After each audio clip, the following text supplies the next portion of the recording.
Buenas tardes a todas y todos.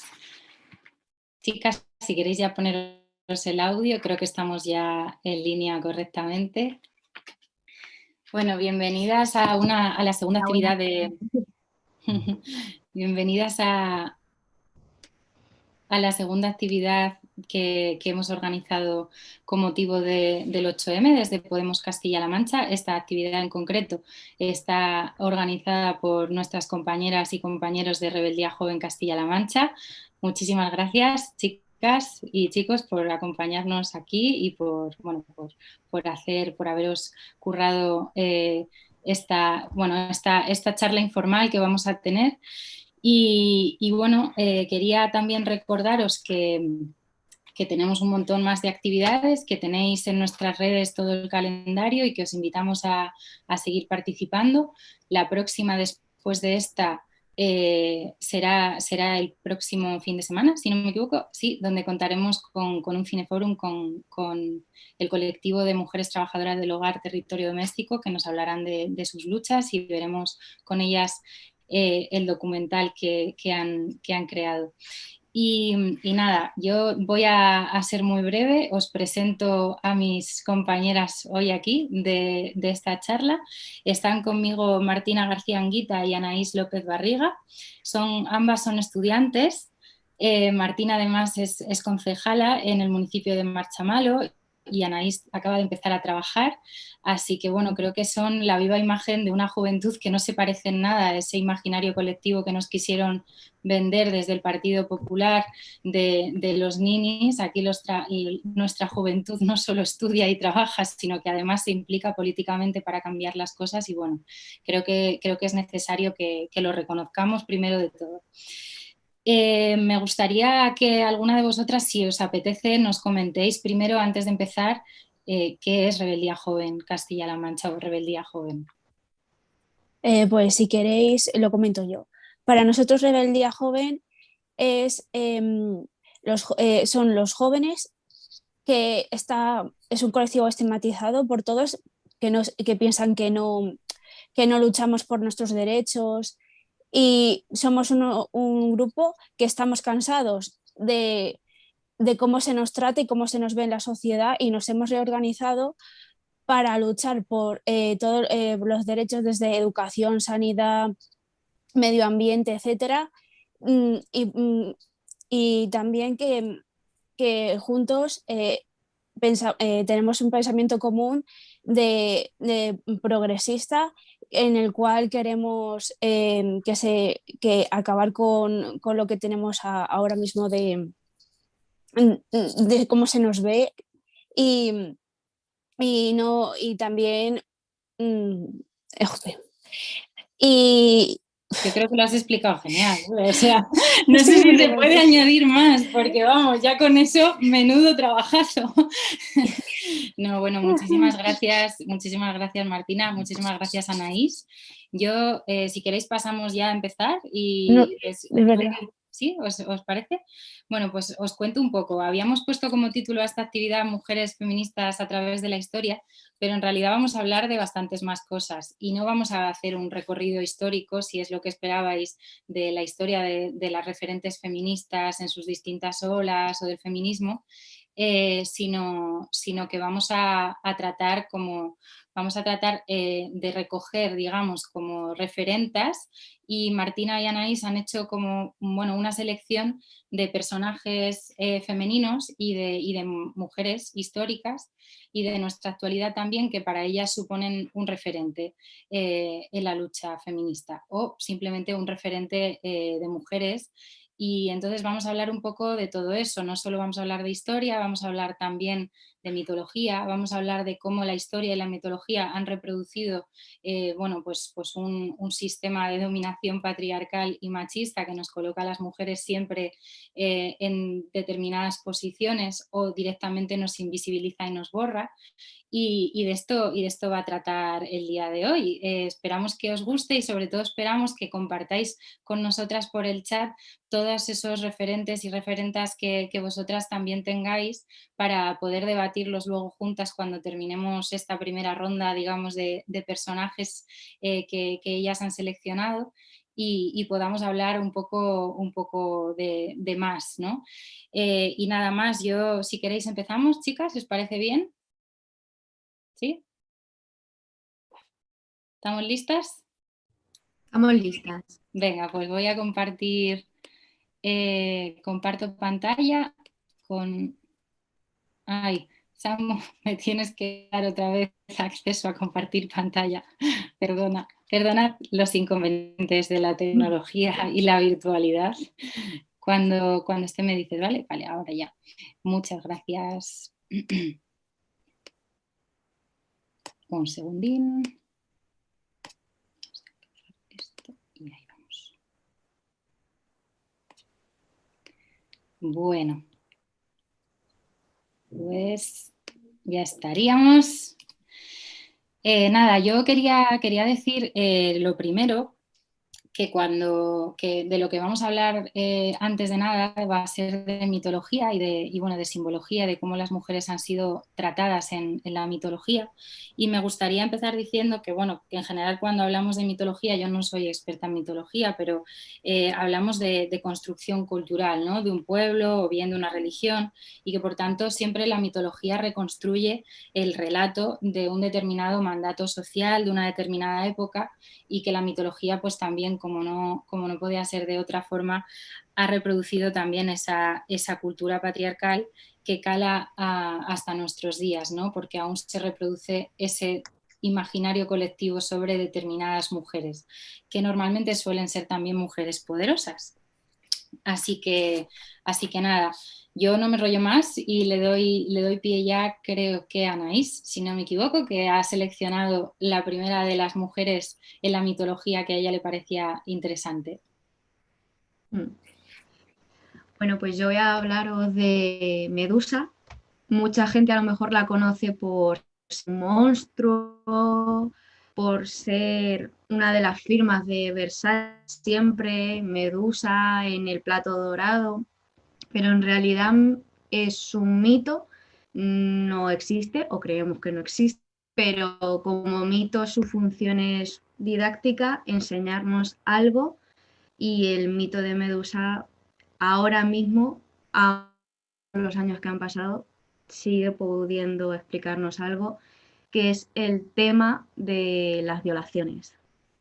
Medusa es una de las 3 gorgonas, que a diferencia de sus hermanas, ella sí es el estereotipo atractivo, ¿no?, de Grecia. Por lo tanto, llama muchísimo la atención de todos los dioses, los humanos, cualquier criatura. Y en especial la atención de que no le vale un no por respuesta y decide que quiera ella o no, la viola. Medusa decide ir al Olimpo y denunciar a Poseidón lo que ha hecho, pero Atenea decide que la culpa ha sido de Medusa. Por lo tanto, la castiga transformándola en una criatura mitad serpiente, mitad humana, con la excusa de que ya así no la pueden violar y que la va a desterrar. Una vez desterrada, ya Atenea piensa que ya no hay ningún problema, pero Medusa está embarazada de Poseidón, fruto de la violación. Y llega a oídos de nuevo del Olimpo y de Atenea, que decide esta vez acabar con ella.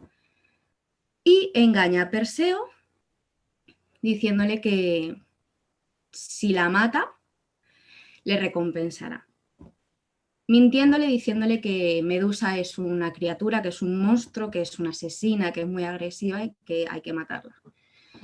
Le encarga la misión de ir a buscar un plato dorado de tal forma que él pueda mirarse un reflejo sin que ella la mire y le petrifique. Otra cosa también muy interesante es que Atenea envidiaba muchísimo el pelo de Medusa y decidió sustituirlo por serpientes.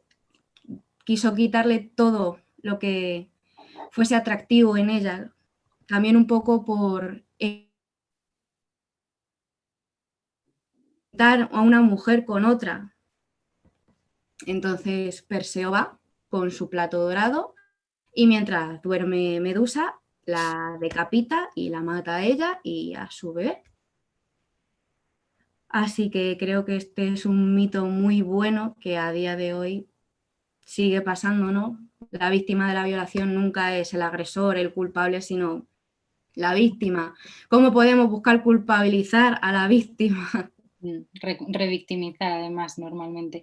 Y muy interesante también el tema de Atenea. Yo no lo conocía esto, Anaís. De hecho, no he buscado nada porque he pensado que me lo cuenten mejor ellas y así tal. Pero me parece muy interesante también cómo, bueno, la mitología, también la historia, la cultura, la literatura, ha reproducido como esa imagen de las mujeres envidiosas de las que no eran como nosotras, ¿no? No sé qué te parece a ti ese tema en concreto o si tú no lo ves así, quizás. Sí, sí, una falta de sororidad, de incluso eres mi hermana, te ha pasado algo malo, pero ese sentimiento de enfrentarme contigo porque tú llamas la atención y yo no, y tengo una oportunidad perfecta para hundirte todavía más. Sí, así funciona el patriarcado. Encima nos pone en nuestra propia contra, ¿no? Vale, pues si queréis pasamos a la siguiente. La siguiente la ha elegido Martina. ¿Te parece bien, Anaís, o tienes algo más que quieras Nada decir? más, estoy deseando escuchar a Martina. Genial. Pues le doy a la siguiente. Martina, adelante. Vale, pues yo os voy a hablar de la figura de Lilith, que muchos no la conocerán, porque no es para la iglesia, ya que es otro mito, también como ha comentado mi compañera. Lilith es una figura se supone se cuenta que es la primera mujer de Adán, cosa que la iglesia como que no ve esto bien, ya que como que es la figura de la mujer estigmatizada, de la mujer mala, la mujer que no se doblega a los deseos del hombre, porque Dios creó a su imagen y semejanza a Adán, y igual que creó a Adán, creó a Lilith. Entonces, se casaron, estaban casados, y cuando Adán quería tener relaciones con Lilith se negaba y decía que porque se iba a imponer a ella, ya que era su igual, porque habían nacido en las mismas condiciones. Entonces, un día Lilith, cansada de que Adán la estuviese persiguiendo siempre con deseos de tener relaciones con ella, dijo el nombre de Dios y se la expulsó de jardín, del jardín, mm, dejándola a las orillas del río, del Mar Rojo, en el cual se encontró con muchos demonios.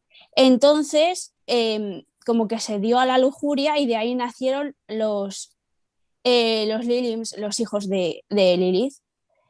Entonces, cuando Dios fue a por ella, ella se negó a volver, ya que había encontrado como un mundo aparte del jardín donde podía ser ella misma y podía tener poder que no se tenía que doblegar ante nadie. Entonces pues se negó. Entonces desde ese punto pues se la estigmatizó, se la puso como una mujer mala, un demonio lujurioso que siempre estaba tentando a los hombres y haciéndoles caer en el pecado.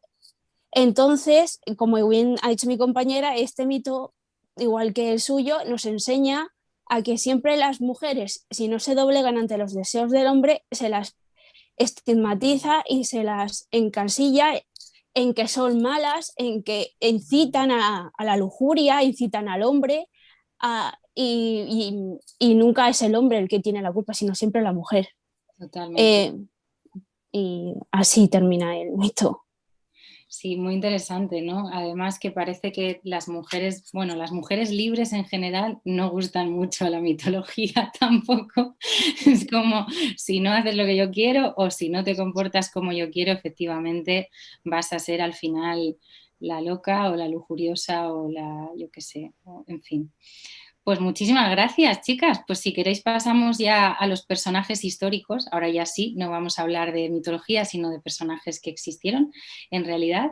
Y el primer personaje lo ha elegido Anaís, así que Anaís, cuando tú quieras. Ay, no, bueno, yo quería comentaros, perdona, quería comentaros para cerrar esta fase como de mitología, que yo en general creo que todas estas imágenes que se nos han transmitido de las mujeres, ¿no?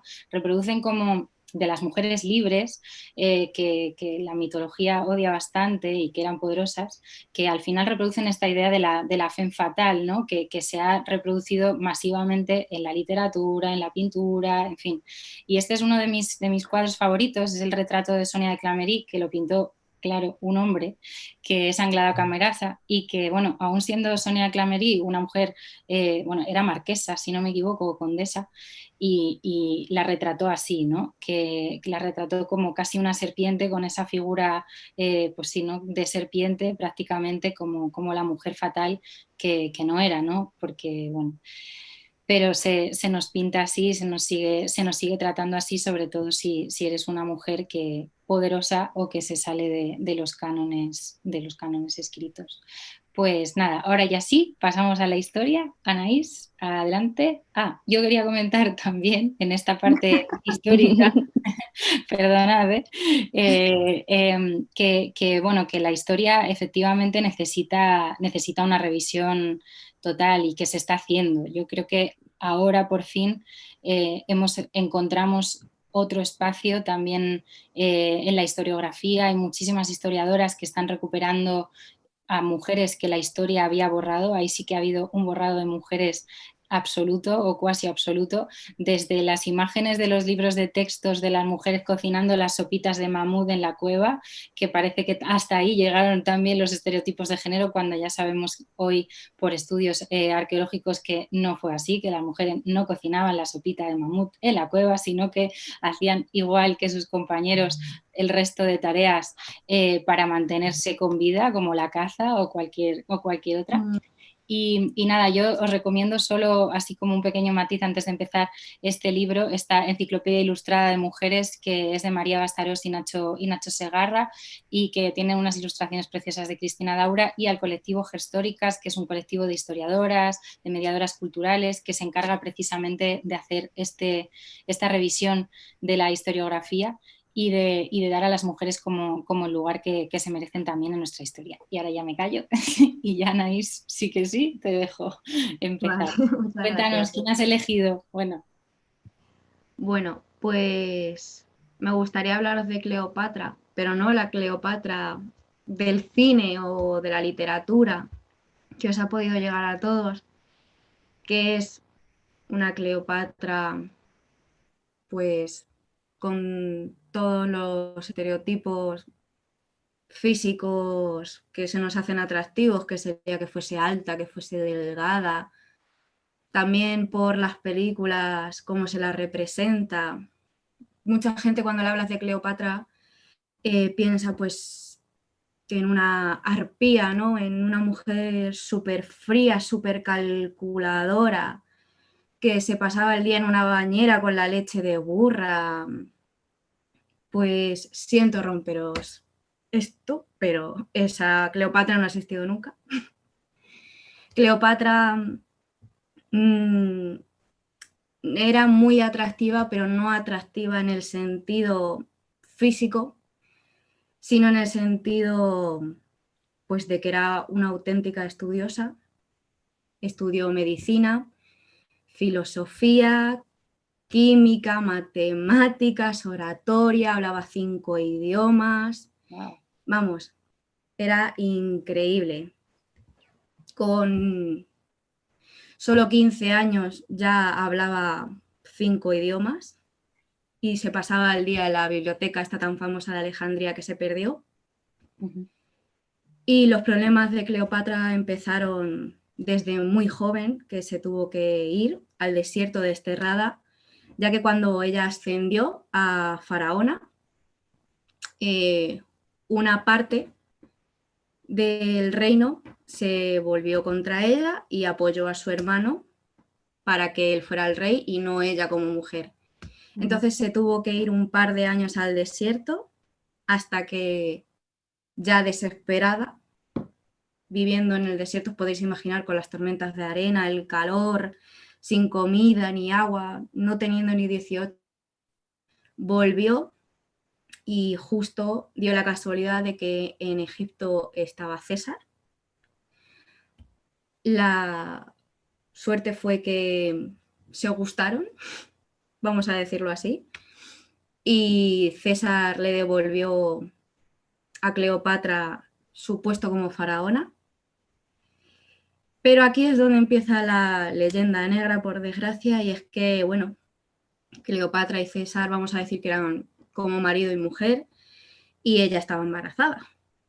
Por lo tanto, al dar a luz, ella fue a Roma a visitar pues, a su marido, y en aquellos momentos las mujeres egipcias vestían con telas de seda muy transparente, ella era una mujer muy fuerte de carácter, hablaba muchísimo y además controlaba mucho la oratoria porque la había estudiado perfectamente para saber comunicarse, y esto pues a los romanos no les gustó. No les gustó. ¡Qué novedad! La cultura egipcia y romana eran totalmente distintas. En Egipto que una mujer fuera faraona era totalmente normal, que una mujer fuera estudiosa y fuerte era lo normal, que vistiese así también era lo normal, pero allí no. Se acostó con César para poder, es mala, es ninfómana, toda esa leyenda negra que no es verdad. Claro. Así que no sé qué opináis vosotras. No, es muy interesante. Además, creo que, bueno, en general la cultura, o sea, como la cultura clásica de aquel momento sobre todo, ¿no? Que bueno, se tiene como referencia siempre a nivel democrático, la Grecia tenía ese siglo de Pericles y así, bueno, o Roma también ya en aquel momento, no tenían nada que ver efectivamente en la posición de las mujeres con la posición de las mujeres en Egipto. Entonces, no tenía nada que ver efectivamente. Yo la verdad es que no conocía muchas cosas, pero sí que había leído efectivamente que bueno, ¿no? A Cleopatra también la maltrata la historia y como siempre se la coloca en la posición de amante de o mujer de o lo que sea y no se cuenta pues que fue efectivamente una politóloga ya como la protopolitóloga número 1 y además eso, que fue una grandísima diplomática, en fin, que tenía muchísimos talentos de los que normalmente no se habla, ¿no? Que siempre se la saca, pues se le hace como ese atributo a su belleza y así, que seguramente también fuera una mujer muy bella, pero es lo que pasa siempre con las mujeres poderosas, ¿no? Que también siempre se dirige esa imagen colectiva o esa imagen que se quiere transmitir a cómo te vestías o lo que hacías y tal, más a lo que tú eras o a tu inteligencia y bueno, y esto. No sé tú, Martina, ¿qué piensas también? Lo mismo que siempre se le ha visto como mujer de, cosa que no es cierto, y fue una mujer poderosa e inteligente que en su tiempo fue muy revolucionaria y no gustó, porque claro, una mujer que sea más inteligente que un hombre en esa época, pues no gusta. Entonces ya pues viene pues la leyenda negra, como bien ha dicho Anaís. Vamos a machacarla, vamos a decir que es tal para tapar lo que en verdad es, era una grandiosa mujer, muy inteligente y se podía decir que más inteligente muchas veces que muchos hombres que tenían poder en ese momento. Claro, sí, totalmente. Pues si queréis pasamos a la siguiente, que ha sido la que ha elegido Martina en la historia. Vamos a dar un paso en la historia de siglos, un salto bastante importante y vamos a ello. Aquí yo sí que no tengo ni idea, ¿eh? Así que además, bueno, sí que tengo un poquito de idea, pero casi no recuerdo nada, así que nos va a venir genial, Martina, lo que nos cuentes de María Estuardo.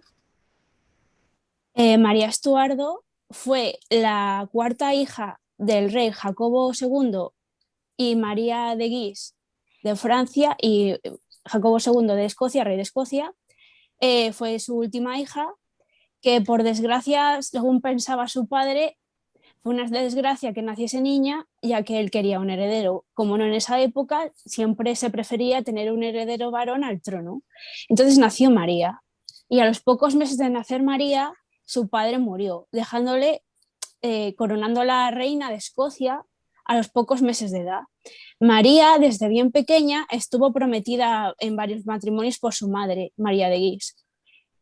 Uno de ellos fue con el hijo de Enrique VIII y Jane Seymour, el príncipe Eduardo, el príncipe heredero al trono de Inglaterra, con su ilusión de unir las coronas escocesa e inglesa, que siempre han estado en guerra, los dos reinos. Entonces, se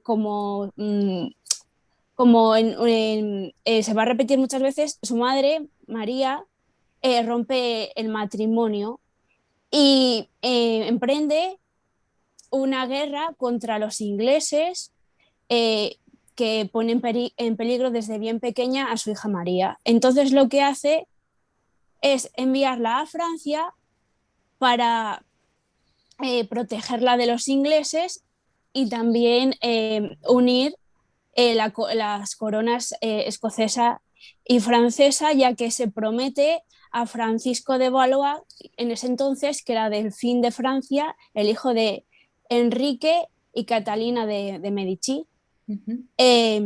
Entonces pasa desde que tiene 5 años hasta los 15, que es 15-16, que en una abadía de monjas en Francia, hasta que se casa con Francisco, en el cual se dice que pasa un año y pico muy, muy felices, hasta que por desgracia muere el rey, el rey Enrique de Francia y le deja el trono a su hijo Francisco, y convirtiendo a María en reina consorte de Francia y reina de Escocia, teniendo mucho poder en ese momento. Pero se acaba muriendo su marido muy joven, entonces se encuentra con 18 años siendo despojada del título de reina de Francia y volviendo con 18 años a su reino, a Escocia, que lleva mucho tiempo y está muy desconectada de él. Y ahí se encuentra a su hermano, a su medio hermano, que no es que esté muy por la labor de que su hermana asuma la regencia de Escocia, porque una reina que tenga tal poder no es bien visto, más en ese tiempo que estaba todo medido por el Papa y el Papa no le gustaba nada que una mujer tuviese tal poder. Entonces María se encuentra por un lado a la corte insubordinada, porque algunos apoyan a su hermano y otros que apoyan a los ingleses, porque en este tiempo también que ha pasado, Inglaterra, al mando Isabel Tudor, hija de Ana Bolena y Enrique VIII, quiere conseguir el trono escocés y quitarle el trono a su prima María. Que esto es muy, en esa época era muy común, primos y hermanos luchando por los tronos, y dos mujeres que podían haberse ayudado, pues acabaron como enemigas. Entonces María se ve imposibilitada, porque dice: yo en este mundo de hombres necesito una figura, aunque sea solo para utilizarla, para que no me vean como una mujer en el poder, que sabe perfectamente que no va a ser apoyada. Pues se casa con un familiar suyo, Lord Denley, que es católico, que en ese momento le viene muy bien porque está también la lucha de los católicos y los protestantes, cosa que ella nunca apoyó ningún bando, pero como Escocia era católica y Inglaterra era protestante, porque claro, Isabel era la única forma de legitimar su herencia al trono inglés, porque ella, como se conoce, Ana Bolena y Enrique VIII, nunca se aprobó el matrimonio. De ahí empezó sus divorcios y tal, porque nunca se vio con buenos ojos el matrimonio de Ana Bolena y Enrique VIII. Por lo cual María se casó, tuvo un heredero, Jacobo, y como vio que su marido él era rey consorte, él le quería quitar todo el poder, porque no le gustaba que su nueva mujer como que tuviese más poder que él y se veía amenazado por la figura de María, que fue una figura de una mujer inteligente, guerrera, porque fue a muchas batallas acompañando a su pueblo. Ella siempre estuvo con su pueblo, con los escoceses, como se diría ahora, a pie de calle. Y claro, ella, pues como le estaba haciendo también el reinado un poco imposible su marido, pues con su amante siempre, no sé por qué, las figuras femeninas tenemos que tirar de los hombres, porque si no, parece no podemos valernos por nosotras mismas. Sabemos que tenemos capacidades, pero parece que con un hombre se nos facilita la cosa, o en ese tiempo se pensaba que el apoyo de un hombre era mucho mejor que estar sola. Su amante en ese entonces, otro lord escocés, la ayudó. Bueno, se dice que él asesinó a su marido y luego se acabó casando con él, por el cual se le terminó de sublevar la corte escocesa porque la acusaron de asesinato y acabó encarcelada por su propia corte. Entonces ella nunca dejó en su premisa de conseguir que tener ella asegurado su trono sin la amenaza de los ingleses y de su propia corte, que con ayuda de su medio hermano estaban todo el rato intentando imposibilitarla de que siguiese reinando como era su derecho. Entonces consiguió huir de la cárcel, donde estuvo encarcelada varios años, y huyó a Inglaterra, pensando que ahí podía encontrar. Y seguro que no, ¿no? No, seguro que tampoco. No, porque ahí estaba su prima Isabel, y en vez de apoyarla y ayudarla a recuperar el trono de manos de su hermano, que en ese entonces estaba de regente de su sobrino porque era muy pequeño, pues la acabó encarcelando a ella. Y estuvo encarcelada hasta que su hijo fue mayor de edad y su prima la acusó de asesinato de su marido y de asesinato y querer arrebatarle el trono inglés. Entonces también se cuenta que a su hijo se le dio la potestad de elegir que si quería unir las coronas escocesas o inglesa o salvar a su madre. Y claro, en ese tiempo pues sabemos que un hijo que no ha conocido a su madre prácticamente y que si tiene que elegir en ese momento, los hombres se mataban por el poder. O sea, hermanos, primos, familias. Todo el mundo se mataba por el poder, efectivamente, sí, pero más los hombres, claro. Claro, entonces... Martina, ¿y por qué has elegido a María de Estuardo? ¿Qué te llama la atención de ella como personaje histórico?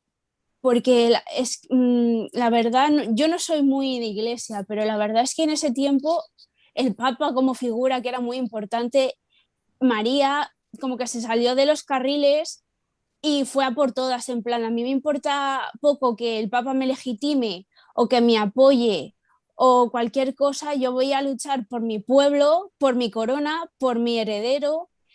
y, y, sin necesitar la ayuda de un hombre, que siempre se le intentaban imponer, en plan, tú te tienes que casar con un católico para reforzar el catolicismo aquí y que no entren los protestantes, o que te vean como figura fuerte porque tienes a un hombre a tu lado, cuando ella era una mujer muy inteligente y poderosa y no necesitaba a un hombre. Y también es triste ver que entre primas que podían haberse ayudado, porque Isabel estaba también muy amenazada por María, porque Isabel fue una reina virgen que no se casó nunca ni tuvo herederos, entonces ella siempre estaba ahí pensando, dice, esta mujer tiene un heredero y me puede quitar el trono. Claro.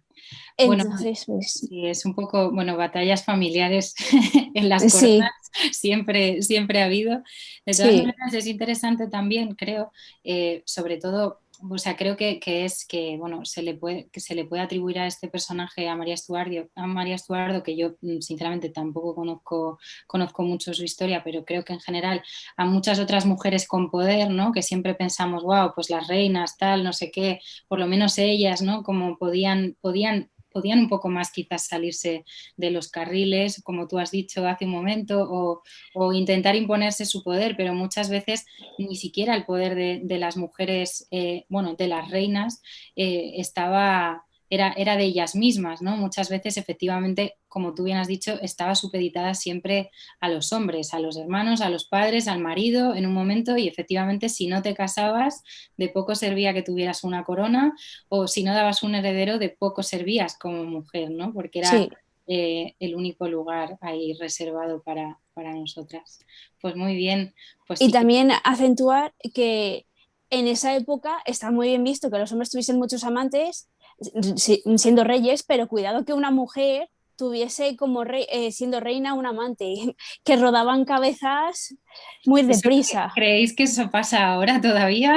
Sí, sí, está muy estigmatizado la mujer en plan de si eres mujer y tienes un amante, ya te ponen ya eres una prostituta o ya eres una Ujú. lo que sea, pero si eres un tío, si te has acostado con no sé cuántas mujeres encima, parece que te vaniglorian porque te ponen medallas y te animan ahí muy bien, eres muy machote porque te has acostado con no sé cuántas.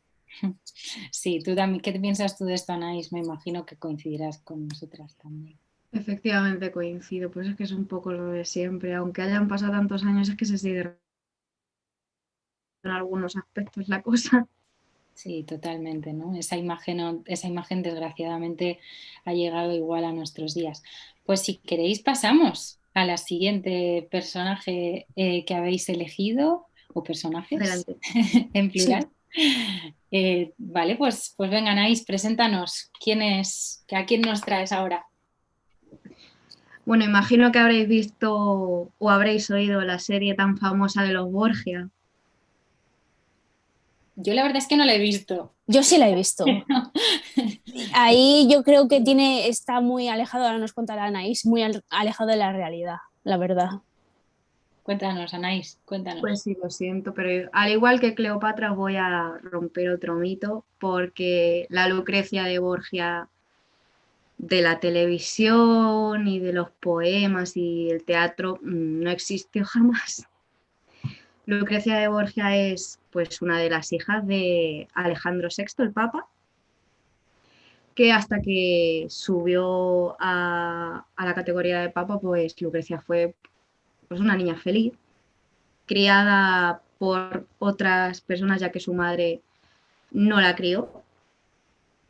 Y ella pensaba, pues cuando su padre subió a Papa, que todo iría genial.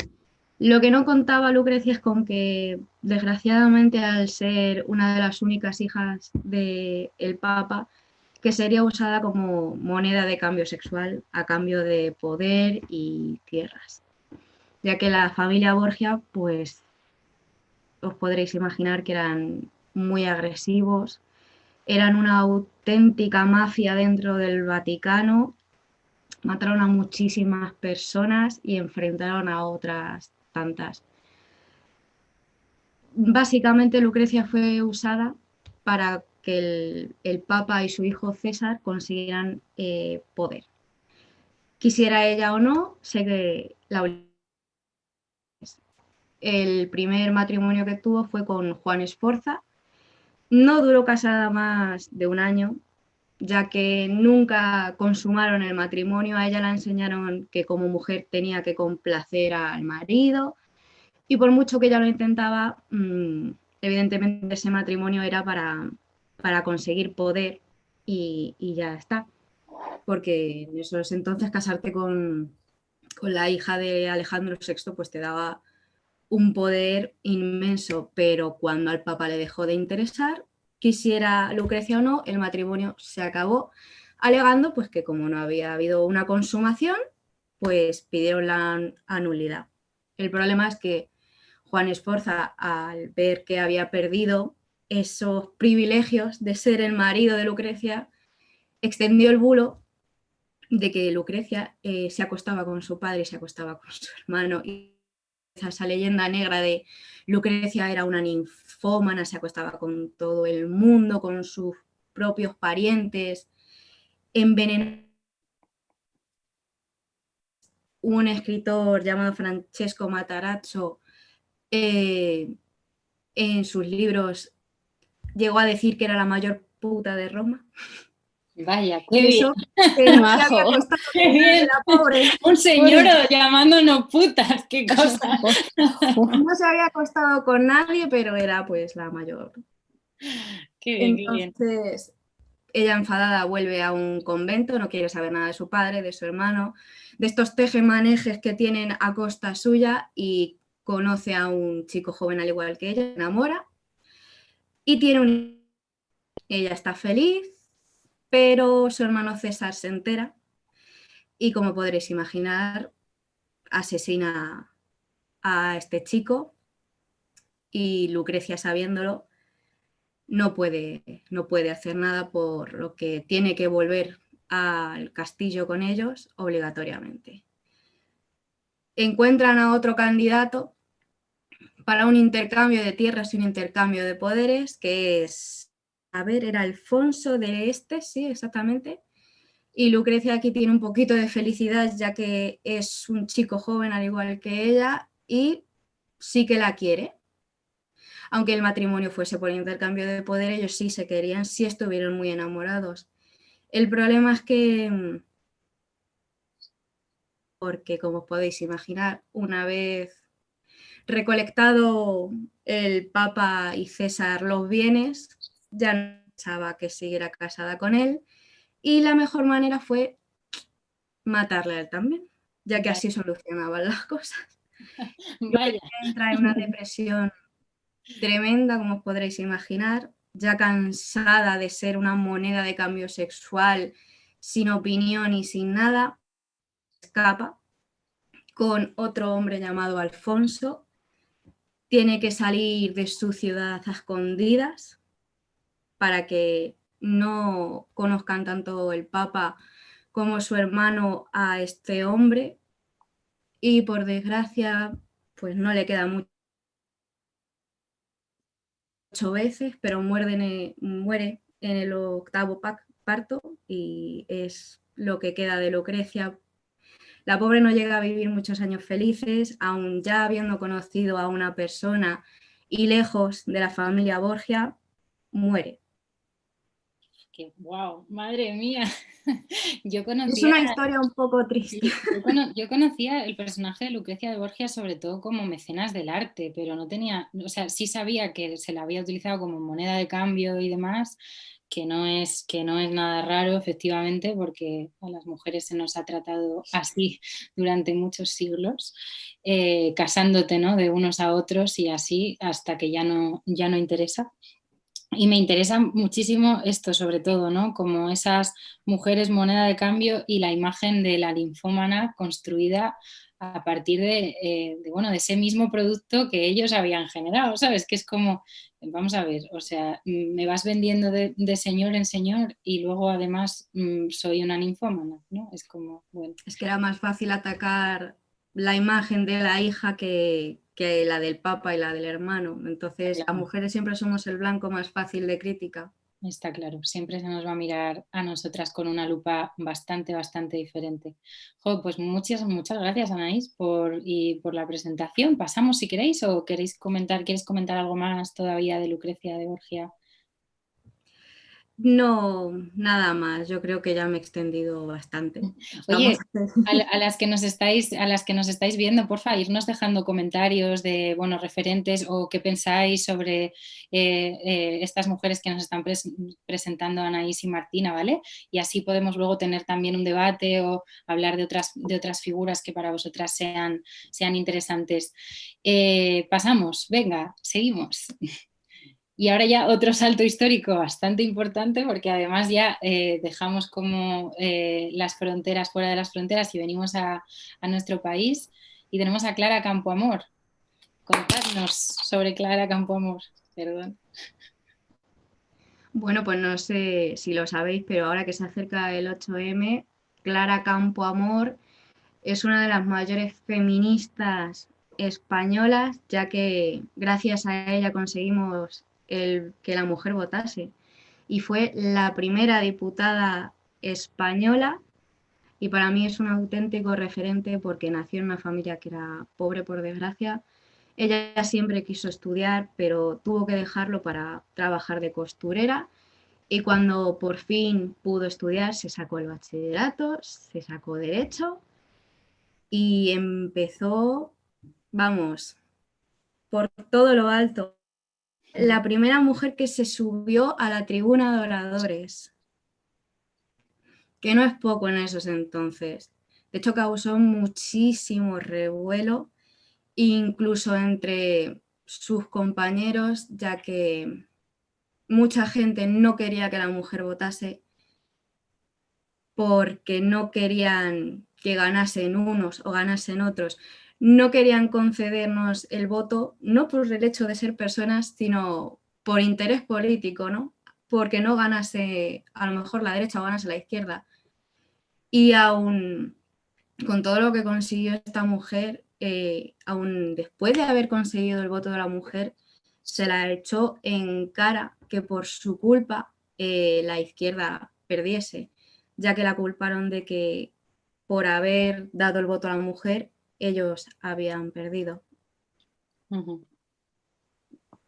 Qué interesante. Bueno, yo también soy muy fan de Clara Campoamor, como no podía ser de otra manera, bueno, de ese discurso que hizo maravilloso en tribuna el día que defendió el derecho para votar también para las mujeres en nuestro país, en la Segunda República. Todavía no se le ha hecho suficiente justicia a Clara Campoamor, aunque creo que sí que es un personaje bastante conocido y cada vez más, pero que merece la pena sin duda bueno, que la traigáis aquí y nos lo recordéis y nos la recordéis sobre todo eso, ¿no? A un día del 8M, porque las mujeres no tuvimos derecho al voto hasta la Segunda República y se nos olvida, ¿no? A veces parece que siempre estuvo ahí. Y incluso se atreven a llamar sufragio universal al sufragio de todos los hombres, que eso también es tela.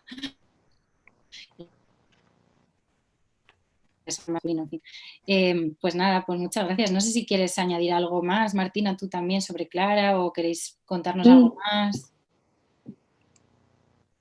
No, yo solo añadir pues que es un referente de feminista de español muy importante porque como bien ha dicho fue la primera mujer en subirse al estrado y, tenía y fue una buena política porque fue una de las primeras en nuestro país, por lo cual para mí también es un gran referente. Me imagino que conocéis también a Victoria Kent, que fue como coetánea suya y además también creo que ella sí que creo que fue la primera mujer licenciada también en Derecho en nuestro país. Y sí, de hecho era Campoamor en una situación que no convenía todavía que la mujer votase, que se dejase para más adelante. Sí, efectivamente, ahí tuvieron una discusión importante, pero luego es verdad, o sea, que siempre se habla como de esa discusión entre Victoria Kent, que en aquel momento defendió que las mujeres todavía no estaban listas también para votar, como bueno, otros partidos de izquierda defendían también, incluso el Partido Socialista de Clara Campoamor, si no me equivoco. Y bueno, pero incluso, o sea, aunque en ese momento estuvieran como, bueno, enfrentadas, digamos, también hay que reconocer a Victoria Kent, que fue una mujer muy importante y que luchó muchísimo también por los derechos de las mujeres en nuestro país y fue importantísimo, por ejemplo, la reforma que hizo del sistema de prisiones para las mujeres en España en aquel entonces. Entonces, nada, me parecen dos mujeres muy potentes y necesarias de recordar a un día del 8M, pero bueno, siempre, o sea, siempre en general. Pues muchas gracias y pasamos, si queréis, a la siguiente. Martina, cuéntanos. Bueno, todos conoceréis la figura de las 13 rosas. 13 mujeres, casi niñas, que pocas habían alcanzado la mayoría de edad, fueron fusiladas por la policía franquista en esa época solo por tener relación o haber estado en contacto con lo que ellos decían que eran comunistas, que ahora mismo serían comisiones, el Partido Socialista y, y, y Izquierda Unida, ahora Juventudes Comunistas. Hablamos de, por ejemplo, de Victoria Muñoz García, una de las más jóvenes, que fue asesinada solo con 18 años. En 1936 ingresó en la JSU y continuó con sus actividades clandestinas después de la guerra en el grupo Chamartín de la Rosa. También contar que parte de su familia, 2 hermanos suyos, murieron, uno fusilado y otro de una paliza en prisión que le dieron. También hablar de Luisa Rodríguez de la Fuente, fue junto con Victoria la más joven del grupo, con 18 años también al ser asesinada. Trabajaba como modista y colaboraba con la JSU desde los tiempos de la guerra. Luisa no tuvo ningún cargo importante o relevante en este grupo, ya que se dedicaba a tareas varias. También estaba Julia Conesa, fusilada a los 19. Era una joven asturiana que vivía en Madrid y que se afilió a la JSU, donde llegó a ser la secretaria deportiva del sector oeste. También hablar de Adelina García Casillas, hija de un guardia civil, nacida en Ávila y que trabajaba como modista, que durante la guerra se afilió también a la JSU y que fue fusilada con tan solo 19 años. También Virtudes González García, modista también en Madrid, que se había unido a la JSU en el 36 y había sido nombrada secretaria femenina del Club Pablo Vargas. Fue fusilada con 19 años también. Elena Gil Olaya tenía 20 años, modista madrileña, miembro también de la JSU. En el 37 fue fusilada junto a las demás también. Dionisia Manzanero Salas. Dionisia participó activamente en la guerra civil como enfermera, ayudando en la retaguardia e incluso estuvo en el frente. Fue detenida con tan solo 20 años cuando trabajaba como modista también en Madrid. Ana López Gallego, nacida en Jaén, pero viviendo en Madrid, donde trabajaba también como modista. Durante la guerra se unió a la JSU y fue nombrada secretaria femenina del radio de Chamartín de la Rosa.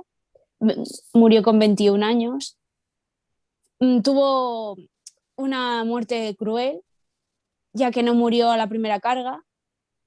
Y viendo ella que no había sido asesinada en la primera carga, preguntó en voz alta que cómo es que a ella no la mataban también. Luego también estaba Martina Barroso García, nacida en un pueblo de Ávila, trabajó en Madrid como modista y en un comedor social afiliada al JSU en el 37 y fue fusilada con 22 años. Joaquina López Lafite, asturiana de nacimiento, estudiante de 23 años, detenida y fusilada, que había ingresado en el Partido Comunista Español en el 36. Carmen Barrero Aguado había trabajado desde los 12 años como modista para ayudar a su madre viuda a mantener a toda su familia, que contaba con 9 hijos.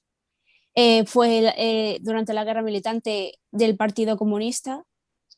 La posguerra pasó a dirigir su sección femenina y fue fusilada con tan solo 24 años. Pilar Bueno Ibáñez, nacida en Zaragoza, vivía con sus tíos desde pequeña en Madrid, trabajaba como modista y era miembro del Partido Comunista desde el 36. Fue fusilada con 26 años. Blanca Brisac Vázquez, la más mayor de las 13 Rosas, fue una comunista nacida en San Sebastián que antes de casarse fue pianista, cambió la música por la costura después de casarse, viviendo en Madrid, donde fue detenida y fusilada con 29 años. Antonia Torres Llera, una joven de 19 años que trabajaba en una fábrica de sellos en Madrid, ciudad en la que había nacido, también como las demás, que había nacido y vivía como las otras. En el 36 formaba parte también de la JSU. Antonia no murió junto a las 13 Rosas el mismo día y fue fusilada. Ellas murieron el 5 de agosto y ella fue fusilada el 19 de febrero de 1940 por un error administrativo. Decir que ellas, estas mujeres, fueron asesinadas por el asesinato de,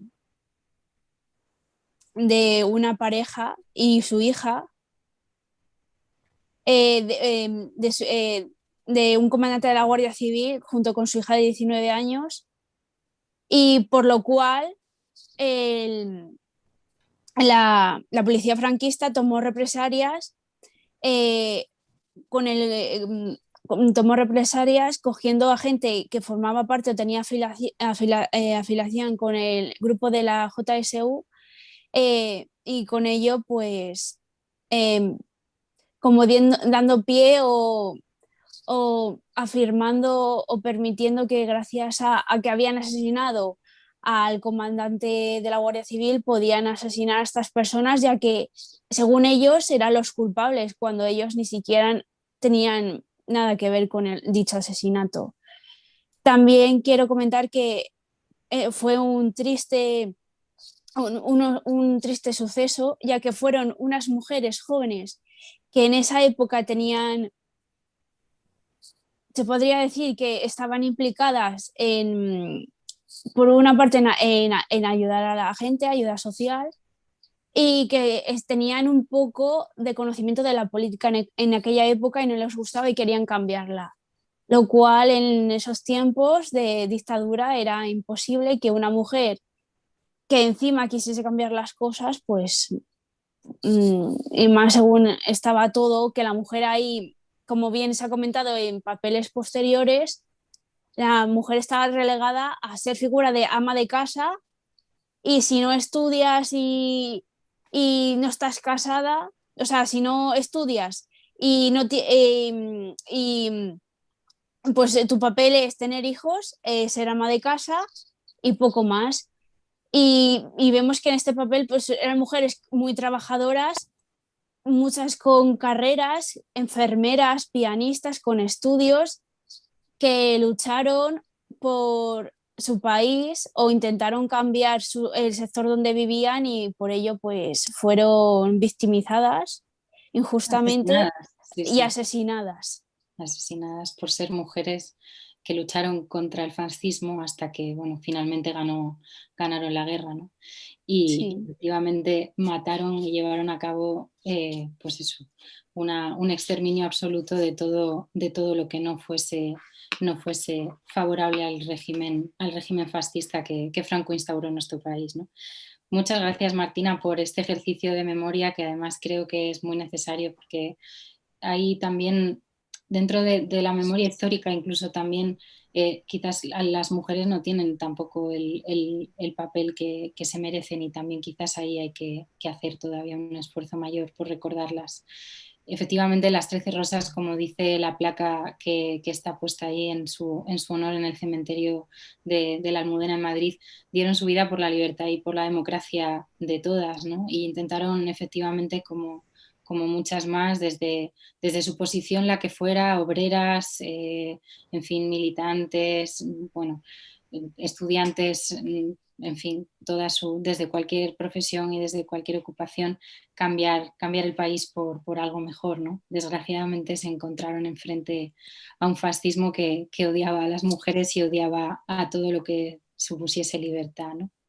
Muchas gracias por este ejercicio de recuerdo de todas ellas, y por darnos sus nombres también y bueno, sus historias de vida.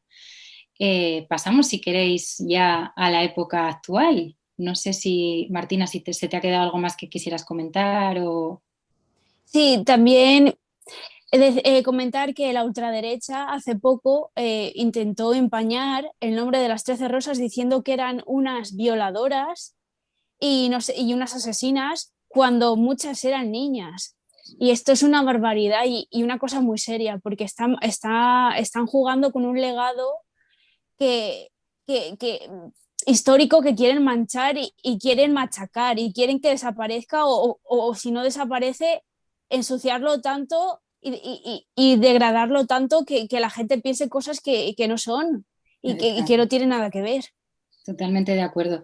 No quería nombrar al señor que hizo tremenda o que dijo tremenda barbaridad porque no quiero ni siquiera nombrarlo, porque no quiero darle el espacio que no se merece, pero sí, efectivamente la extrema derecha viene fuerte a intentar también borrar de la memoria y no solo borrar, sino estigmatizar y bueno, faltar completamente al respeto a la memoria de estas mujeres que desde luego no hicieron absolutamente nada de las que ese señor las acusó. Pero sí, así funciona la extrema derecha. En fin, pasamos si queréis a la época actual. ¿Os parece, chicas? ¿Sí? Venga, pues ahora pasamos a referentes para Martina y para Anaís de nuestra época actual, mujeres que para ellas son importantes o son referentes. Y la primera es Malala. ¿Quién nos habla de Malala? Anaís. Anaís, adelante. Bueno, pues muchísima gente les hablas de Malala y no saben quién es. Quizás porque los activistas no son tan reconocidos, pero esta chica es, con 17 años, la persona más joven en recibir un Nobel.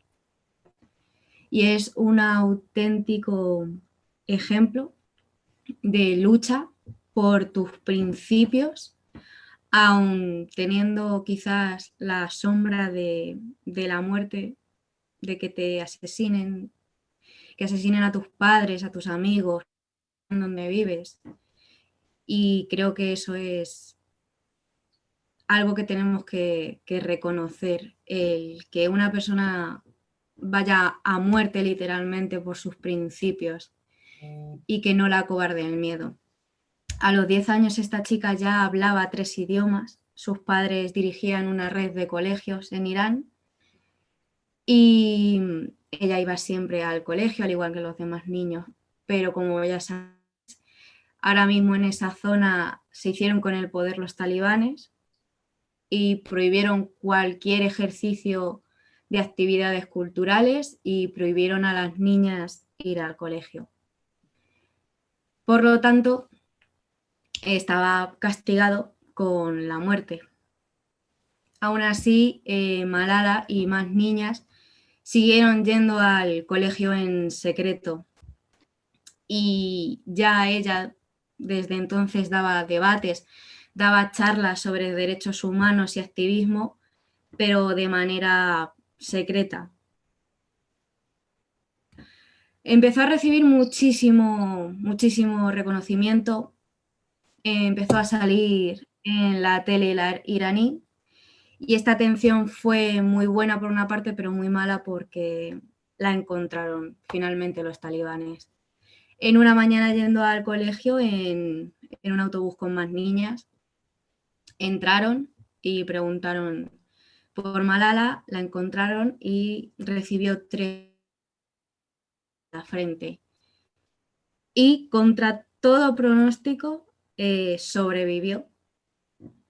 Y fue una desgracia, pero fue una fortuna ya que consiguió salir de ese territorio para ser trasladada al hospital y por lo tanto, aun a riesgo de morir, consiguió que esta historia llegase a todo el mundo, supieran de la situación y supieran de la valentía de Malala y de otras niñas, que aun siendo un derecho humano, el derecho a la educación, había zonas en las que se castigaba con la muerte que una mujer estuviese recibiendo educación.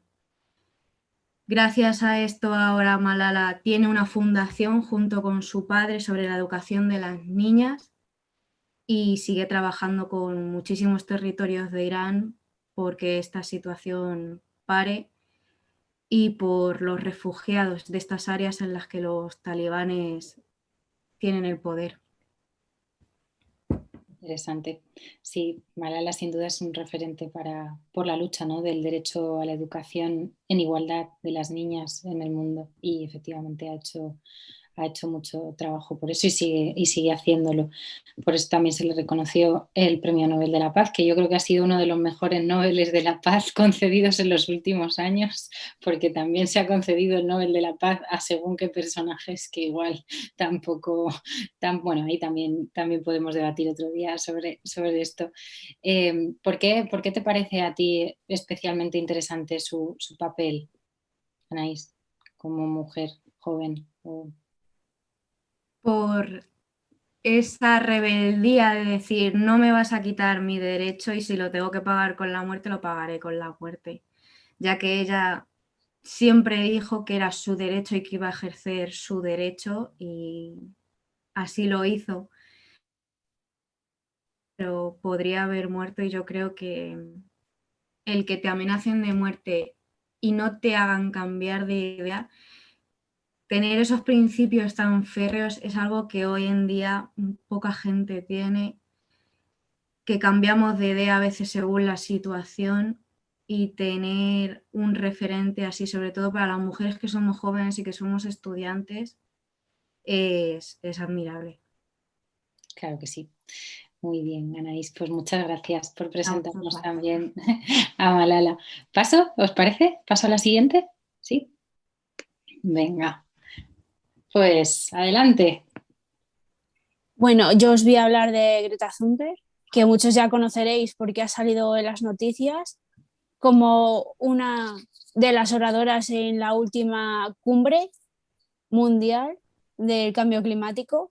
Greta, con tan solo 11 años, se empezó a interesar por el cambio climático porque padecía una depresión, y para superarla, pues empezó a aprender sobre el cambio climático y llegó a la conclusión de que era necesario combatirlo.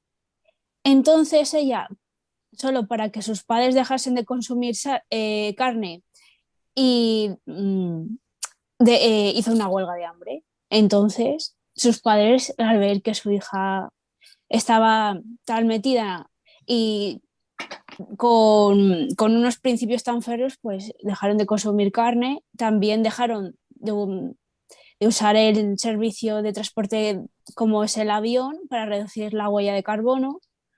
Llegó también a hacer protestas por la ola de calor y los incendios forestales en su país, ella es sueca, en el cual empezó en 2018 a hacer protestas delante de, del Congreso del gobierno sueco, en el cual ella también tenía como referente a Rosa Parks. Entonces ella hizo lo mismo, ella se sentó todos los días, los viernes, durante las horas escolares, para que el gobierno sueco que se comprometiese a lo que había acordado en el Acuerdo de París y redujese su emisión de carbono. Entonces, esto dio pie a una huelga estudiantil que ella misma también se había inspirado en el Instituto Parkland de Florida, donde habían muerto 17 personas en 2018 debido a un tiroteo. Después de ello, gracias a todos a los jóvenes que arrastró por el cambio climático, que vieron que en ella tenían una activista y una dirigente con tan solo muy joven, y luchando por el cambio climático, que parece que ahora no interesa o no interesa o no se quiere oír hablar de él, o muchos lo niegan, como un presidente del gobierno que tuvimos, bueno, un primo suyo, según él, que no existía, o un expresidente de Estados Unidos que se llegó a salir del del Tratado de París. Pues ella empezó a luchar, a hacer las protestas junto con los demás jóvenes, que había conseguido que viese la realidad, que es que solo tenemos un mundo, solo tenemos un planeta Tierra en el cual nos estamos cargando, la capa de ozono cada vez es más delgada y el agujero es más grande y no hacemos nada y se están derritiendo los polos. Filomena es un desenlace directo de lo que está sucediendo por cargarnos la capa de ozono también, porque no cuidamos el medio ambiente y nos creemos que no pasa nada. Las mareas suben, eh, mueren muchos animales porque sus hábitats desaparecen.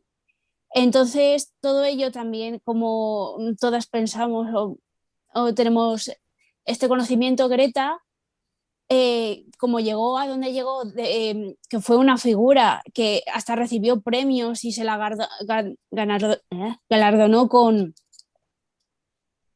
ser una de las jóvenes que, que más, o sea, ahí que lo diré, la nominaron al Premio Nobel de la Paz en 2019. También fue en la revista Time una de los jóvenes más influyentes, de las 100 personas más influyentes de todo el mundo.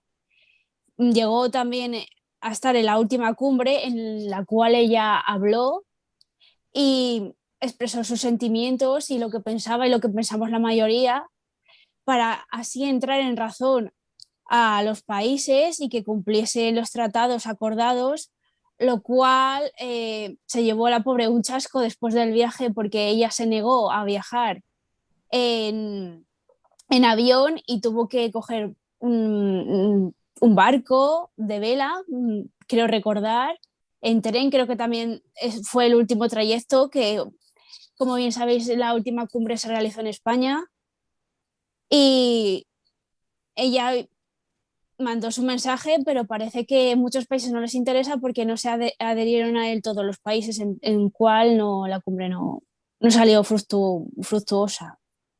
Pero ella, triste y enfadada, pues se fue y vino la pandemia en el cual ella pues siguió reivindicándose. También importante destacar que ella habló en la sede de las Naciones Unidas también explicando estas cosas y, y en lo cual yo creo que muchos dirigentes que estaban representados de todos los países se quedaron sorprendidos antes de verla en la cumbre de cómo una joven se expresaba también y tenía tanto conocimiento de lo que pasaba, porque muchos dirigentes quieren creer que los jóvenes somos ignorantes y que no, ni nos interesa el cambio climático, ni nos interesa la política, ni nos interesa nada. Pero la realidad es otra, la realidad es que nos interesa y mucho, porque igual que solo tenemos un planeta Tierra, solo tenemos un país, queremos nuestros derechos y libertades y queremos también un planeta Tierra que nos dure muchos años más, a poder ser. Efectivamente.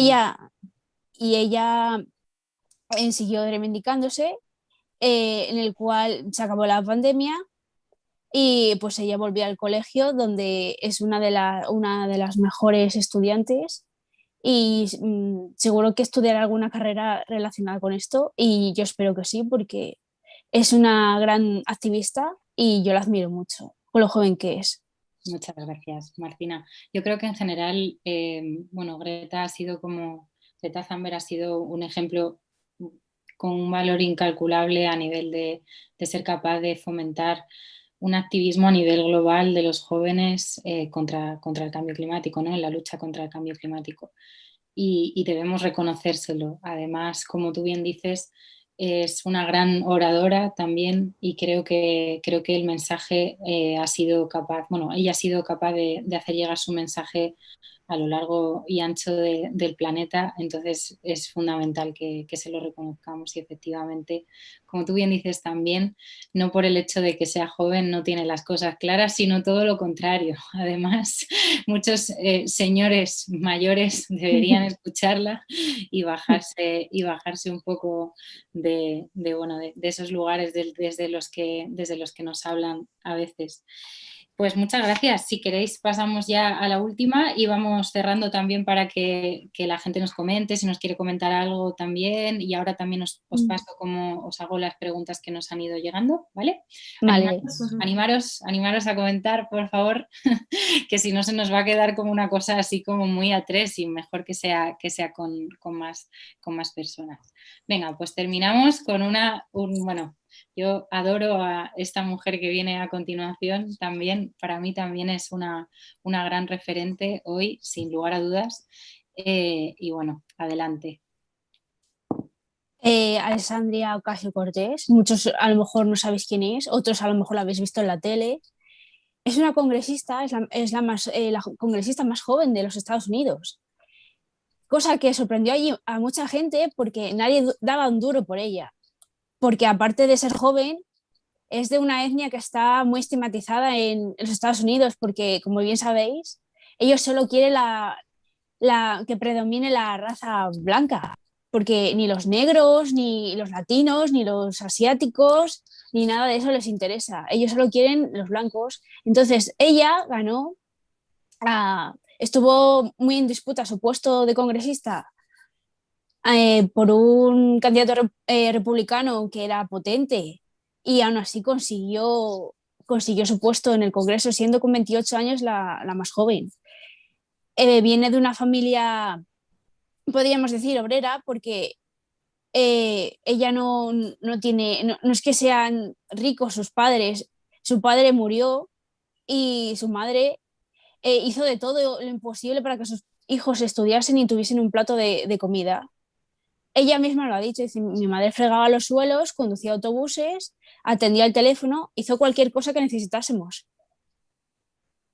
También destacar que, aparte de ser políticas activista, ella ha luchado mucho por una sanidad pública y igualitaria para todos en Estados Unidos, por la privatización de las cárceles, el acceso a la universidad pública y gratuita para todos. También apoya la abolición de la ICE, del Servicio de Inmigración y Control de Aduanas de Estados Unidos. También es muy contraria a la política exterior de Estados Unidos en Irán, en el cual cuando murieron tantas personas ella misma lo declaró que fue una masacre en toda regla. Ella ha estudiado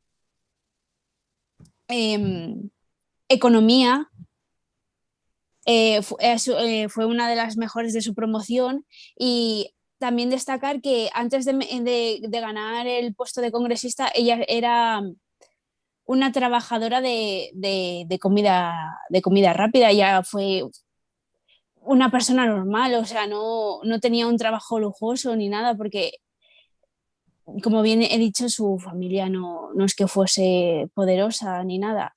También destacar que tiene ascendencia puertorriqueña, como he dicho, es de etnia latina y es muy cercana, es del Partido Demócrata, que se presentó por el Partido Demócrata, es de los sectores más progresistas del Partido Demócrata, junto con Bernie Sanders, el cual también fue uno de los que se postularon para presidente por el Partido Demócrata, pero desgraciadamente o para algunos y afortunadamente para otros, ganó el actual presidente de Estados Unidos. También muchos intentan ensuciar su imagen diciendo que vende humo, que no tiene nada que su discurso no está vacío, no tiene nada, y yo creo que es una referente, para mí lo es, aparte de las que tenemos en nuestro país, que también son muy importantes, porque siendo de donde viene, siendo latina, tiene un mensaje muy fuerte y muy progresista que para mí es muy importante, más en Estados Unidos, que es como uno de los países principales, o el que supuestamente es el principal de todos, porque es el que tiene supuestamente la democracia mejor y tal. Bueno, y eso es lo que dicen. Lo que se dice, es lo que va a explicar, digo, es lo que se dice, pero sí, hemos visto que con la toma del Capitolio, no sé yo, la democracia hasta dónde llega. Es una democracia bastante, entre comillas, de hecho. Eso es otro debate, otro día. Sí, Pero sí, de acuerdo con eso. y ella fue también destacar que ella sigue luchando y ha sido una figura muy importante en estas en nuestras últimas campañas, que veíamos la misoginia y el machismo del presidente, y luego en contraparte veíamos a ella feminista a tope, progresista a tope, luchando por los derechos de las personas de Estados Unidos que no tienen ingresos, no son de los barrios marginales, de los sectores que no están bien vistos. Y la verdad es que me hubiese gustado y espero que el Partido Demócrata que gane el ala más progresista y no la de centro izquierda tirando para la derecha. Sí. ¿Tú qué piensas, Anaís, de Alexandria? No sé si quieres comentar algo más también. Yo es que la verdad es que con la política estadounidense tengo muchas diferencias. Entonces, aunque sí que Alexandria, por supuesto, es un ejemplo, ya no solo de política, sino de mujer. Porque como tú has dicho, pasar de trabajar en comida rápida, ser estudiante, ahora mismo estar en el gobierno estadounidense es un paso tremendo, sobre todo teniendo en cuenta que en Estados Unidos el racismo no solo no desaparece, sino que parece que con el paso del tiempo va aumentando.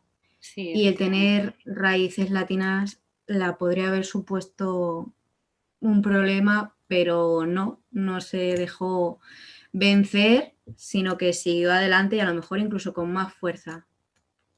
Efectivamente, yo creo también que el tema de que, como apuntaba también Martina, de que sea precisamente una mujer que no viene de las élites políticas estadounidenses, ¿no? Que es una persona, es puertorriqueña, es nacida en el Bronx, Sí. pues bueno, ¿no? Es como, pues es una persona pegada a la gente, no representa justamente todas esas otras figuras del Partido Demócrata que quedan tan lejos de la realidad de las personas, que no saben, bueno, sí saben lo que defienden, de hecho, y lo que defienden es bastante sesgado también para la política estadounidense. Pues os paso, si queréis, ya voy a dejar de compartir pantalla, creo que ya está, ¿no? No sé si... sí, ya está. No. Genial. Pues hasta aquí la presentación de mis compis. Entonces, si queréis, a ver, yo cómo quito esto de compartir pantalla. No. Soy un poco negada últimamente con Zoom, así que voy a hacer una... Abajo en la barra tienes que tener el iconito. Sí. Que no me deja, como estoy compartiendo la esta. Ah, sí, aquí quizás. No. No, es que como estoy compartiendo la pantalla yo, no me sale el zoom como espera, ahora y tampoco. Vale, no. Pues voy a hacer una cosa para no liarla más y no perder más tiempo en esto. Voy a dejar esto así, ¿no? Una más. Y lo tenemos de fondo. Y os cuento las preguntas que nos han ido pasando, ¿vale? Para que vayáis contestando. Nos pregunta Sagrario Guerrero si pensáis que actualmente permanecen estos mitos en torno a las mujeres que habéis mostrado con los Por personajes. supuesto. Sí, absolutamente. Totalmente. De hecho, es que cambio, aunque sí que hemos avanzado en unas cosas, hay otras que siguen siendo igual, al menos la base del problema.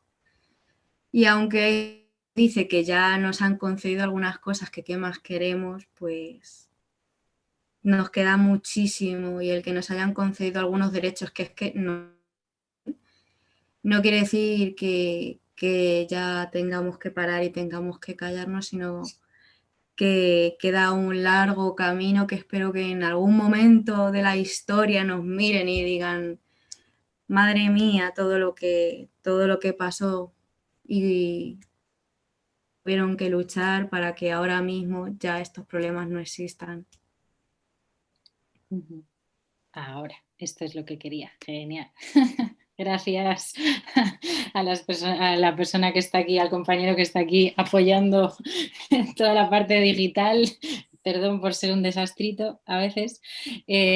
Vale, pues muy bien, sí, efectivamente, yo creo que estamos de acuerdo las tres en esto, ¿no? Que estos estereotipos, efectivamente, que se han retransmitido a lo largo de la historia, de la cultura, de la producción cultural, se mantienen también hoy en nuestros días, ¿no? Aún tenemos todas esas imágenes atribuidas a mujeres que son libres y a mujeres que son poderosas.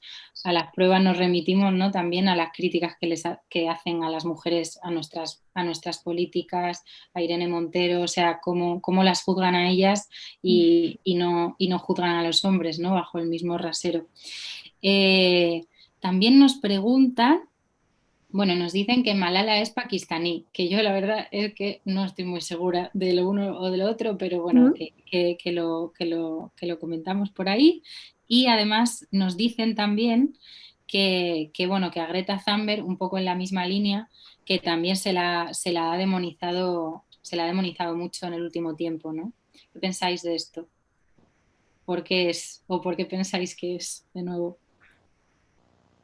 Porque sorprende mucho que prácticamente, vamos a decir, una chica que ha dejado de ser niña hace 2 años, 3, que sea tan consciente del mundo en que vivimos y quién gobierna los países y quién nos gobierna a todos. Y lo que quieren hacer con nosotros, que vivamos en la inopia, que no pensemos, que no nos demos cuenta de las cosas, y ya con lo joven que es se ha dado cuenta y ha dicho, oye, ¿qué pasa esto? Y se han quedado muy, vamos a decir, horrorizados porque se han dado cuenta y está diciendo, ostras, que su mensaje está calando, que se están dando cuenta más gente de lo que está pasando. Y como no quieren que nos enteremos y quieren que sigamos en la inopia, pues la demonizan y dicen, es que es una niña repelente, es que es una niña que tenía que estar en el colegio y está pues aquí dando por saco. ¿Y qué hace esta niña? Que si no entiende de nada, no sabe de nada, es una niña prácticamente. ¿Y qué me está contando esta chica? Pues no, es una joven muy inteligente que se ha dado cuenta y que es un gran referente para todas nosotras en la lucha contra el cambio climático. ¿Y creéis que, bueno, me imagino, como tú bien apuntas, vaya, que esto tiene mucho que ver también en general con la demonización de los jóvenes? O sea, a los jóvenes muchas veces se nos pide, bueno, yo no soy tan joven como vosotras ya, pero se nos pide un poco como bueno, que lo cambiemos todo prácticamente, pero luego cuando alguien se pone a querer cambiar las cosas, ahí ya te infantilizan, como hacen con Greta, ¿no? Como también hacen con Alexandria, como hacen incluso con nuestras ministras, en fin, ¿no? Nos preguntan también qué pensáis de la actual ministra de Igualdad, Irene Montero. Si quieres empezar tú, Anaís, y luego yo, o como quieras.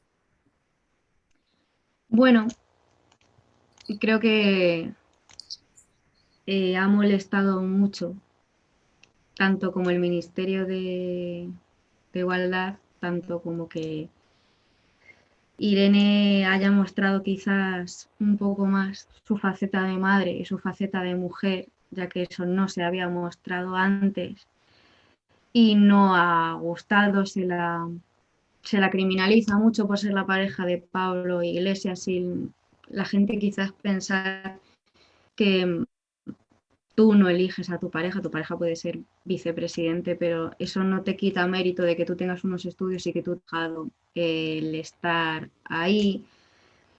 Se la insulta mucho también por ser mujer, insultos que a lo mejor si fuera un hombre no recibiría. Se la hace dudar mucho de su maternidad, si tiene niñera, si no tiene niñera, y yo creo que eso, aunque sea ministra, eso también nos pasa ahora mismo a las mujeres cuando somos madres, que se nos juzga si tenemos ayuda de una niñera, si no tenemos ayuda de una niñera, si pasamos tiempo con nuestros hijos, si no pasamos tiempo con nuestros hijos, si decidimos ser madres, si no decidimos ser madres. Sí, efectivamente, todo lo que has dicho, además, una detrás de otra, nunca hacemos nada bien. Nunca acertamos. Martina. Pues un poco en la línea de mi compañera. también, como bien ha comentado ella, se la dice la pareja de, o sea, es que ya no es, para ella no es para ellos no es una persona que haya tenido estudios, sino es la pareja de, como bien comentábamos antes, con otras figuras femeninas, lo cual es totalmente erróneo porque es una mujer muy inteligente y está en la cabeza de un ministerio que para mí es totalmente importante en este país y más en la sociedad en la que vivimos, que parece que no, pero el feminismo es muy importante y la igualdad es muy importante porque aquí también cala mucho el mensaje que el feminismo es la superioridad de la mujer sobre el hombre y es totalmente erróneo, eso no significa feminismo, es la igualdad entre el hombre y la mujer, lo cual no deja de parecer también que ella, solo por tener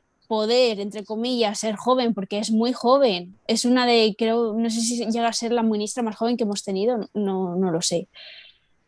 Y ser inteligente, porque es una persona sumamente inteligente, molesta mucho, porque eso de ser la pareja de lo ha dicho hasta el jefe de la oposición en este país, que eso deja un poco el listón de la oposición que tenemos en este país. Y la verdad es que también decir que se le ha criticado mucho por lo que ha dicho en los últimos comentarios que ha dicho sobre el 8M, porque ella, yo no sé qué pensáis, a lo mejor es un meternos en un frega un poco eh, embarroso. Lo de Madrid, lo de que han prohibido las concentraciones barra manifestaciones feministas.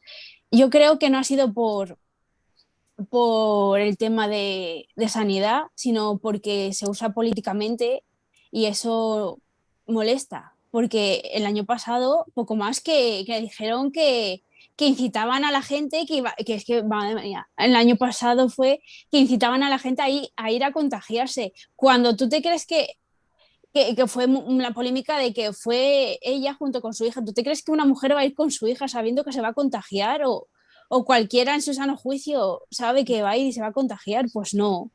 Pues ahora se está comentando mucho pues que se está prohibiendo Por motivos sanitarios. Sí. por el motivo sanitario y yo creo que no es así, que es política porque se utiliza, porque quieren tener al sector de la derecha tranquilitos y sin molestar con el tema del 8M, que sabemos que duele mucho en la izquierda, que utilizar como arma el 8M y utilizarnos a nosotras en el 8M como arma arrojadiza. Y la verdad es que mucha gente seguramente no habría ido. En Madrid, por tema de que es Madrid, es la capital y se forman tumultos y mucha gente y es peligroso. Pero utilizarlo como último recurso y decir es que lo prohíbo cuando se han dejado manifestaciones de ultraderecha y saltando el nazismo, que eso es un poco hardcore, pues, pues la verdad es que deja un poco de que desear. Un poco, se podrían haber currado un poco mejor el argumento, la verdad. Sí, desde luego es bastante contradictorio. En fin, bueno, yo no voy a añadir más porque creo que lo habéis dicho las dos muy bien. O sea, a Irene Montero no se la juzga con las mismas gafas que al resto y parece que otra vez es un poco todo lo que nos contabais, ¿no? Cuando hablábamos de la mitología también incluso o de las personajes históricas que habéis presentado, de que siempre somos las hijas de, las parejas de o lo que sea, ¿no? Es como, ojo, cuidado, que haya mujeres inteligentes, que haya mujeres potentes, que nos defienden a todas además y ojo lo molesto que es eso todavía hoy en día, ¿no? Que te tienes que inventar o tienes que ir reproduciendo discursos que una vez más son machistas, ¿no? Y que generan pues bueno, todo esto de lo que hablábamos, ¿no? Reproducen esos estereotipos machistas una y otra vez.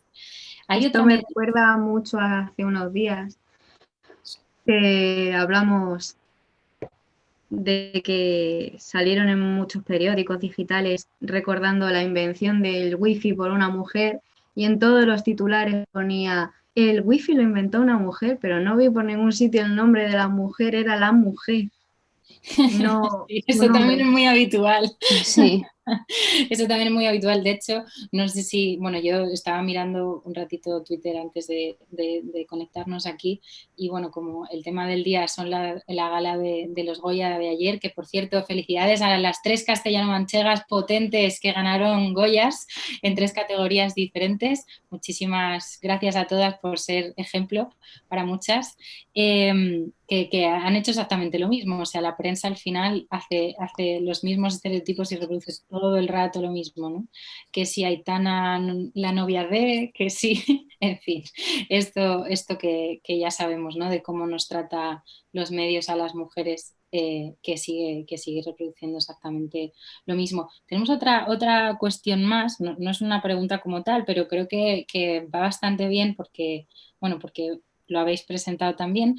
Nos dicen que en la campaña de Hillary, o sea, no la anterior, sino la primera de Trump y Hillary, usaron la imagen de Medusa para descalificarla. Esto lo cuenta muy bien Mary Beard en su libro Mujeres y Poder, que por cierto os recomiendo de nuevo porque es un libro súper interesante, que es una de las mejores clasicistas, y que los republicanos sacaron carteles para demonizarla, ¿no? Con su cara y la corona de Medusa detrás. ¿Qué pensáis de esto? Pues que no tiene mucho sentido utilizar a Medusa para demonizar a nadie, ya que primero denota que de mitología vamos regular y segundo, como mucho, pues estás diciendo que es una mujer hermosa y ya está. Así que no es motivo de ofensa, sino de plantearnos cómo nos tratan la figura, cómo nos distorsionan, al igual que a Medusa, pues cómo pueden distorsionarte si vas a favor o en contra de lo que quieren algunas fuerzas. Efectivamente. También nos comentan lo siguiente, ¿vale? Os lo leo. Dice, las mujeres siguen invisibilizadas en los libros de textos y en los temarios académicos. Hacemos carteles de mujeres que han conseguido logros y avances en sus ámbitos de conocimiento y de activismo, pero seguimos sin integrarlas con normalidad en el currículum académico, en el currículo académico. ¿Qué pensáis de esto, chicas? Pues es que, pues como he puesto en el ejemplo, la mujer que inventó el wifi, pero es que si preguntamos quién inventó el teléfono, todo el mundo me dice Alexander Graham Bell. Todos sabemos de los inventores su nombre y no decimos el hombre de. Entonces, siempre somos la mujer de y nuestro nombre pues no suele importar. Quizás es una tarea pendiente, entonces bastante pendiente, ¿no? Como que finalmente se incluya el tratamiento de género en la historia también para reconocer a las mujeres durante todo el recorrido académico, ¿no? En ese currículo académico que justamente nos decía, porque si no, de poco sirve que a lo mejor un día, y ahora gracias a que los tenemos, que conmemoramos a las científicas, conmemoramos, ¿no? Pero si solo terminan siendo cosas de un día, al final quizás solo ponemos parches y hay que ir a la raíz del tema y que la educación nos introduzca en el lugar de la historia que nos corresponde, al igual que a los hombres, ni más ni menos. Sí. A veces lo hacen como ayuda, pero es que no es ayuda que me digas, la mujer inventó el wifi, pero es que dime su nombre. Es que cuando dices la mujer de, estás dando a entender que como yo soy inferior a ti, es una bomba que yo haya hecho algo. Entonces no saques a relucir si soy una mujer o no soy mujer, saca mi nombre si te quieres referir a mí. Por ejemplo, la mujer de Einstein se la conoce, se dice y se afirma que en realidad era mucho más inteligente que él, que muchos de sus inventos fueron obra suya, de su mujer, pero que él se los atribuyó, porque se aprovechó de su trabajo y se los atribuyó. Y la historia ha borrado el nombre de su mujer y solo aparece el suyo, lo cual me parece un poco grotesco porque que ya tu propia pareja te quite tu trabajo, pues es un poco en plan de, pues, ¿qué clase de mundo es este? Que hasta mi pareja más confiable me quita el trabajo y se pone la medalla cuando soy yo, lo cual es un poco triste. Es un mundo bastante machista todavía. Sí. Pero bueno, tenemos que seguir luchando, chicas. Vamos a ir cerrando porque ya, bueno, hemos pasado yo creo que una hora, más de una hora y media muy a gusto aquí comentando sobre referentes. Muchísimas gracias por vuestro trabajo, por presentarnos muchas historias bueno, que yo personalmente incluso no conocía tan bien. Y nada, que seguimos en la lucha feminista, seguimos demandando que nos reconozcan en el lugar de la historia que nos merecemos y también que se deconstruyan todas esas imágenes que ha retransmitido pues la mitología, el arte, en fin, y toda la producción cultural en torno a los estereotipos y los roles de género, y que queda mucho por hacer, pero que yo creo que vamos por buen camino, aunque a veces parezca todo lo contrario. Y nada, que mañana es 8M, que mucha fuerza, que hay que seguir reivindicando, aunque este año no podamos hacerlo como siempre. Y que, bueno, que muchas gracias a las dos por este espacio, por haberoslo currado tanto. Y no sé si queréis despediros y ya con esto, si queréis, cerramos. Nada, muchas gracias a los que nos habéis escuchado y habéis aguantado hasta el cierre de la charla, y a mis compañeros, que ha sido un placer estar con vosotros esta tarde y escucharos hablar. Sí, yo también quiero sumarme a darle las gracias a todos, a los que nos están viendo y a nuestros compañeros que se han currado esto con los problemas técnicos que eso supone, porque supuestamente tenemos que entender las nuevas tecnologías y algunas veces pueden con nosotros. Pero muchas gracias, que sé que escuchar la charla un domingo a estas horas cuesta. Y muchas gracias de verdad por escucharnos y por uniros y mostrar que os gusta el tema.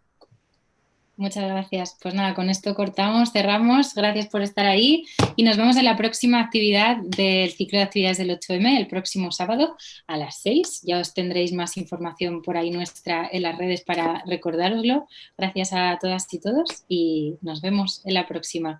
Que viva la lucha feminista de las mujeres. Hasta luego. Adiós. Adiós.